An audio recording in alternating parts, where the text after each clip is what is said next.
şəhərimizdə abad xanadan, abad köçə dəsturları boyunca bir neçə işlər qılıb tutdu. Köçələri yine Xəşər yolu bilən şpes taşap tuttular, trotuarlar tuttular, tüngi artışlar onlar tuttu xalqımız. Arıq zavullarını tazalaş, xanadalarını əldini beton bilən kuyu işləri abad xanadan, abad köçə hesabına qılıb tuttular. Reis, bu aksabatlarınızı dinledik. Hücretleriniz meğer hücretleriniz huzurunda. Savarım ne var? Elimiz Kurban Hayatı akabı sana doğru mu?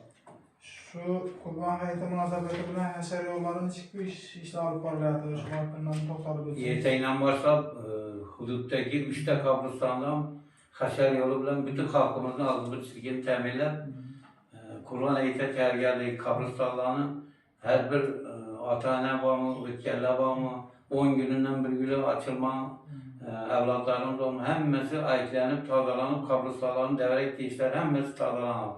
Bütün halkımızını şöyle cevap kılamız. Ümumi şəmbəlik oladı, hemmeyler. Köçə başlılar, ilat komlar, hemme işler kıladı. Yaşlar yetekçisi bağımı, hakim yardımcısı bağımı, ayarlar bağlı bağımı, hemme kabristanlara varıp, ötkərlərə dua kılıp, şöyləni abad kılamız. Günü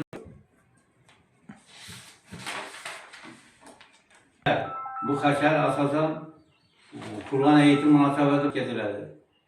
Teritoriyada 3 kabristan var. 3 kabristana bütün Köçebaşı bağımı, Yedilik bağımı hemme çıkıp abadanlaştırı işlerini alıp baradılar. Aynısı kabirlerin devrek işleri, kabristana baradığı yollar, bütün hemme cay tazalanıp Kurban eğite təyərgərlik görüledi.